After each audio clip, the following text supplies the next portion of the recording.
پشاور میں اس وقت جو ہے وقفے وقفے سے بارش ہو رہی تھی، صبح سے بہت زیادہ تیز بارش ہو رہی تھی. اب چونکہ بارش کچھ حد تک رک گئی ہے اور ہلکی بارش کا سلسلہ اب بھی جاری ہے. پشاور کے علاوہ خیبر پختونخوا کے جو میدانی اضلاع ہیں اور کچھ بلائی اضلاع ہیں وہاں پہ رات گئے سے بہت زیادہ تیز بارش ہوئی ہے، جس کی وجہ سے زندگی جو ہے مفلوج ہو کر رہ گئی ہے. پشاور میں تیز بارش کی وجہ سے روڈیں سڑکیں جو ہے تالاب کا منظر پیش کر رہی ہیں، نالے ابل پڑے ہیں اور بارش کا جو پانی ہے وہ گھروں میں، نشیبی علاقوں میں، دکانوں، مارکیٹ میں پانی داخل ہو گیا ہے، جس کی وجہ سے لوگوں کی زندگی جو ہے وہ متاثر ہو رہی ہے. پشاور کے جو مین یونیورسٹی روڈ ہے، جو پرائم لوکیشن ہے، وہاں پہ بہت زیادہ پانی جمع ہے، ٹریفک کی روانی شدید متاثر ہے. اس کے علاوہ Firdous, G T road, Hashtnagri, Charsadda road, Kohat road اور جو دیگر علاقے ہیں، گلبہار اور جو دیگر علاقے ہیں، وہاں پہ ہر جگہ پانی جمع ہونے کی وجہ سے ٹریفک کی روانی شدید متاثر ہے. گھروں کے اندر پانی داخل ہو گیا، مارکیٹوں میں پانی داخل ہونے سے دکانداروں کا کافی زیادہ نقصان ہوا ہے. ریسکیو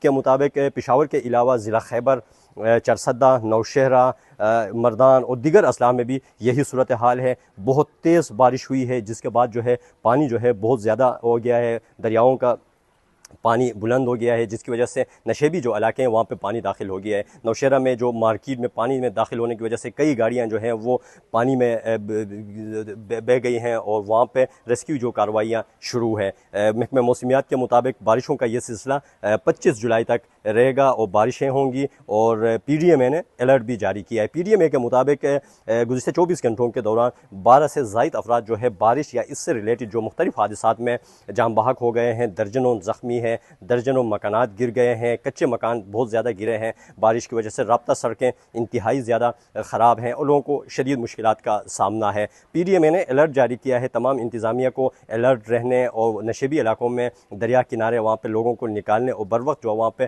ریسکیو اقدامات کرنے کی ہدایت کی ہے. ٹورزم اتھارٹی نے سیاحوں کو ہدایت کی ہے کہ موسم کو مد نظر رکھتے ہوئے ٹریول کرے. گلیات، نتھیا گلی، ایبٹ آباد، ملاکنڈ ڈویژن، سوات جگہوں میں وقفے وقفے سے بارش کا سلسلہ جاری ہے. ٹورزم، پولیس، ریسکیو اور تمام جو ادارے ہیں وہ الرٹ ہیں، لیکن بہت زیادہ بارش کی وجہ سے مختلف مقامات پر وہ سلائیڈنگ اور فلیش فلڈنگ کی وجہ سے بھی بہت زیادہ نقصانات ہیں. صوبائی حکومت نے بھی عام لوگوں کو بلا ضرورت جو ہے سفر کرنے سے گریز کرنے کی ہدایت کی ہے.